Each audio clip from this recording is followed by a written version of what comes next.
Юные профессионалы на базе Акмулинского университета боролись за звание лучших. В рамках регионального этапа чемпионата профессионалы по компетенции преподавания английского языка в дистанционном формате проверить свои интеллектуальные силы собрались команды из Бирска, Караидели и Уфы. Конкурсанты провели урок с волонтерами Башгоспедуниверситета. Школьники работали по заранее подготовленному плану и все свои идеи смогли реализовать во время урока. Работу юниоров оценивали эксперты-наставники.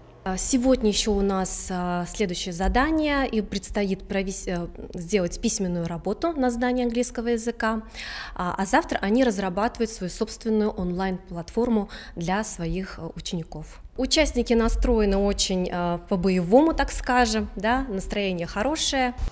В рамках компетенции «Мобильная робототехника» ребята выполняли различные задания. Принять участие в чемпионате приехали команды из Республиканского детского образовательного технопарка и Центра детского технического творчества «Биктарыш» города Уфы, из города Баймак и села Булгаково. Мы вначале учились собирать робота, потом программировать его, потом выполняли часть конкурсных заданий дома, смотрели, в принципе, что у нас возможно будет, какие поля и так далее. Вот, и приехали уже, подготовленные, получается.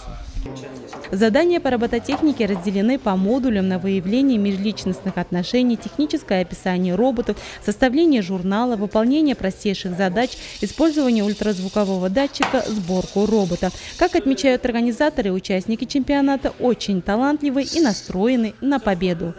На этой площадке сейчас выполняется задание D1.